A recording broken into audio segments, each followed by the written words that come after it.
जन्नत हमें भी ठेके में नहीं मिली है, जन्नत बनाना पड़ती है। अला इन्न सिलातल्लाहि गालिया, इन्न सिलातल्लाहि गालिया, अला इन्न सिलातल्लाहि अल जन्ना।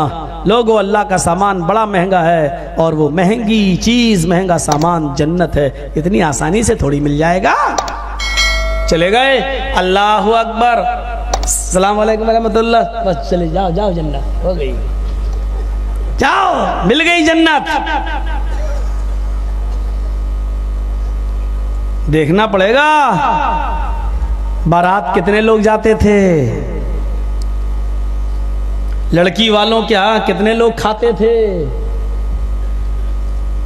जहेज कितना मांगते थे, और भिकमंगनी गाड़ी पे बैठकर कहां कहां घूमे थे। हम भी तो अपने आप को देखें। औलाद से ज्यादा रसूल से मोहब्बत, ये औलाद के ऊपर निकल गया, औलाद के ऊपर। हजरत अबू बकर सिद्दीक मैदान बदर में लड़ रहे हैं और उनका बेटा भी मैदान बदर में है, लेकिन बेटा काफिरों की तरफ से है, अबू बकर नबी की तरफ से है। लड़ते लड़ते दोनों आमने सामने आए और जैसे ही तलवार चलाई वैसे ही अबू बकर सिद्दीक का पैर फिसल गया। पैर फिसला तो अबू बकर सिद्दीक नीचे गिर गए। बेटे ने तलवार उठाई और मारना चाहा, बाप ने ऐसे देखा, बेटे ने कहा, अरे ये तो मेरे अब्बू हैं। अबू बकर सिद्दीक के बेटे ने देखा, अरे ये तो मेरे बाप हैं। हटो ना, कहाँ आ गए हो, छोड़ दिया, बाप पे रहम आ गया। हटो ना बुढ़ऊ, कहाँ आ गए हो, हटो, जल्दी जल्दी भागो। कई मर्तबा बेटे ने बाप की तलवार पर चलाना चाहा, लेकिन बाप ने ऐसे देखा, अरे ये तो, बेटे ने कहा, ये तो मेरे बाप फिर आ गए हो, हटो ना, बार बार मेरे तलवार के नीचे आ रहे हो, हटो ना, कहीं और जाओ, मेरे हाथ से तो ना मरो कम से कम। जंग खत्म हो गई। कुछ दिनों के बाद बेटा इस्लाम भी ले आया। आज दोनों खाना खा रहे हैं, बाप और बेटे, माँ भी बैठी है और बेटा हंस रहा है। अम्मी कहती है, क्यों हंस रहे हो बेटे? का अब्बू के ऊपर रहम आ रहा है।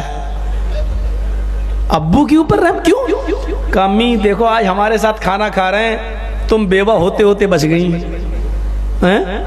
हट, कैसी बातें कर रहा तू? कहाँ, बदर में हमारे साथ लड़ रहे थे, बुढ़ापा आ गया फिर भी लड़ रहे थे। कितनी मर्तबा मेरी तलवार के नीचे आए और मैंने जो तलवार मारी, इनकी चालाकी देखो, ये ऐसे देखते थे मुझे, और जब ये मुझे देखते थे तो मुझे रहम आ जाता था। अम्मी, मैं देखता था ये तो मेरे बाप हैं, छोड़ देता था, हटो। आज खुश नसीब हो जो खाना खा रहे हो मेरी अम्मी के साथ। और अम्मी से कहा, तुम तो बेवा होते होते बची। तो खूब हाथ से चूमने लगी अपने बेटे को। बाप हंस रहा है, अबू बकर सिद्दीक हंस रहे हैं। माँ कहती, हंस रहे हो तुम, बेटे के ऊपर शुक्रिया अदा करो, बेटे ने तुम्हें छोड़ दिया बाप समझकर। जंग में कौन छोड़ता है? बाप का जवाब सुनो। अबू बकर ने कहा अपनी बीवी से, इस लड़के से पूछो कि मैदान बदर में और भी तो कई दुश्मन थे मेरे, लेकिन मैं बार बार इसी की तलवार के नीचे क्यों आ रहा था? कहा, क्यों आ रहे थे? कहा, मेरी नजर सिर्फ तेरे ऊपर थी और मैं तुझे कत्ल करना चाहता था। कहा है? लेकिन किस्मत देखो, अल्लाह ताला को शायद मंजूर न था कि मेरे हाथ से तू मरे। जैसे ही मैं तलवार उठाता था, कुछ ना कुछ जमीन में आ जाता था, मेरा पैर फिसल जाता था, मैं गिर जाता था। सर उठा के देखता था तो मेरी आंखें तेरी आंखों से टकरा जाती थी और तू मुझे छोड़ देता था। अच्छा, तो आप मुझे मारने आते थे क्या? काबू, इसका मतलब अगर धोखे से मैं आपकी तलवार के नीचे आ जाता तो, मान लो इतनी बार आपका पैर फिसला, आप गिरे, अगर धोखे से मैं गिर जाता तो, और आप तलवार आपके हाथ में होती। अबू बकर का जवाब यह था, मेरे बेटे, मैं मैदाने जंग में तुझे अपना बेटा मान ही नहीं रहा था, मैं तो मोहम्मद रसूलुल्लाह का दुश्मन समझ कर तेरे करीब जा रहा था। तेरी तलवार के नीचे मैं आया, तूने देखा मुझे छोड़ दिया, कसम है उस जात की जिसके कब्जे में मेरी जान है, अगर तू मेरी तलवार के नीचे आ जाता तो मैं अपनी तलवार तेरी गर्दन पे चला देता और नहीं छोड़ता। अम्मी उनकी कहती अरे बंद करो ये बातें, तुम मार देते बेटे को। कहा मैंने मैदान जंग में ये माना ही कहा ये मेरा बेटा है, मैं तो इस्लाम का दुश्मन और मोहम्मद रसूलुल्लाह का दुश्मन समझकर इस पर हमला कर रहा था। ये थी औलाद से भी ज्यादा रसूल से मोहब्बत। हम अपने पेटों से मोबाइल नहीं ले सकते हैं, लड़कियों से मोबाइल नहीं छीन सकते हैं, हम उनके मन पसंद के चैनल और चलवाते हैं। अब तो ये और चलने लगा सेटअप बॉक्स, अपने मन पसंद के चैनल लगवा दो। सास भी कभी बहू थी, कितने सीरियल ऐसे आने लगे। अब बंगला में कितने सीरियल होंगे हमें तो पता नहीं।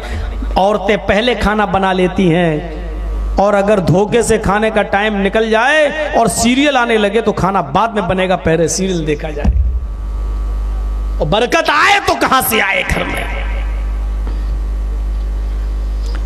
कुल इन काना आबाउकुम व अबनाउकुम व इख्वानुकुम व अज़वाजुकुम, बाप से ज्यादा, औलाद से ज्यादा, भाइयों से ज्यादा, वाज़वाजुकुम और अपनी बीवियों से ज्यादा रसूल से मोहब्बत। बीवी अबू दाऊद पढ़ो, किताबुल जिहाद का चैप्टर देखो।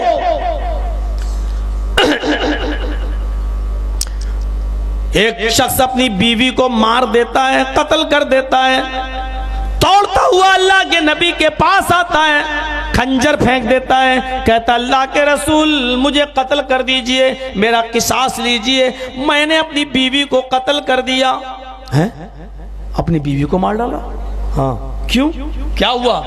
कहा अल्लाह के रसूल मेरी बीवी उम्मे वलदी ली मिन्हा इब्नान, उससे मेरे 2 बच्चे थे, मिसलुल्लुलुवैन, बिल्कुल मोतियों की तरह, बिल्कुल मोतियों की तरह। तीसरा बच्चा मेरी बीवी के पेट में था। मैं जैसे ही घर में घुसा मेरी बीवी आपको गाली देने लगी, मोहम्मद की बकवास सुनते रहते हो, मोहम्मद के पीछे पड़े रहते हो, जब देखो कहाँ है मोहम्मद के पास, न पकने की खबर, न खाने की खबर, न बच्चों की खबर, न कमाने की फिक्र है, न बच्चों का मुंह देखते हो, हर वक्त मोहम्मद मोहम्मद। इस मोहम्मद ने बाप को बेटे से जुदा कर दिया, शौहर से बीवी छीन ली, बीवी से शौहर को छीन लिया, इस मोहम्मद की बकवास में लगे रहते हो।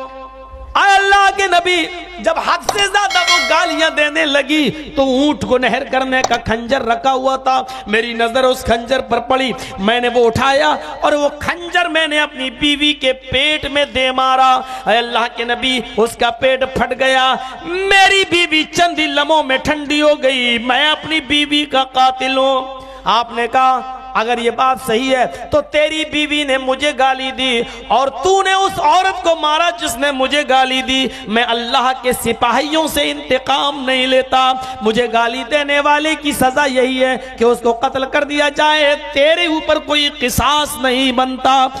मैं कहना ये चाहता था मेरे भाइयों कि अपनी बीवी की मोहब्बत को भी कुर्बान कर दिया सिर्फ इसलिए कि वो जनाबे मोहम्मद रसूलुल्लाह को गाली दिया करती थी या उल्टा सीधा बोला करती थी।